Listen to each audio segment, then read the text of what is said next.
អត់បានធ្វើវីដេអូមួយថ្ងៃដោយសារតែរវល់យាយពីចាយកលែងពីក្រុងเทพមកធ្វើការនៅភូកេតនៅจังหวัดภูเก็ตមកជាប់នឹងសមុទ្រអានេះក៏ធ្វើកាន់តែយាយមក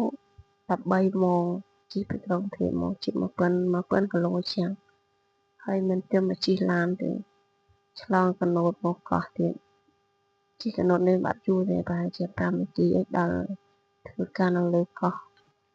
មកដល់សមុទ្រក៏ឃើញទឹកច្រើនហ្នឹងសប្បាយបន្តិចយ៉ាងបន្សត់បន្តិច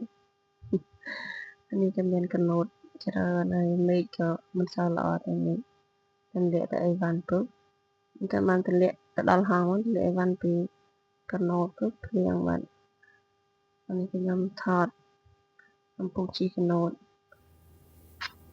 គេឡើងទៅអង្គុយលើអស់ហើយខ្ញុំអង្គុយក្រោមវាឯងមើលទេសភាពមើលកោះមើលទឹកសមុទ្រនិយាយទៅទឹកសមុទ្រថ្លាដូចកញ្ចក់ហើយនេះក៏ដល់កោះក៏មេឃក៏មកដល់ដែរទម្លាក់អីវ៉ាន់ពើភ្លៀងមកអីវ៉ាន់សើមបន្តិចដែរ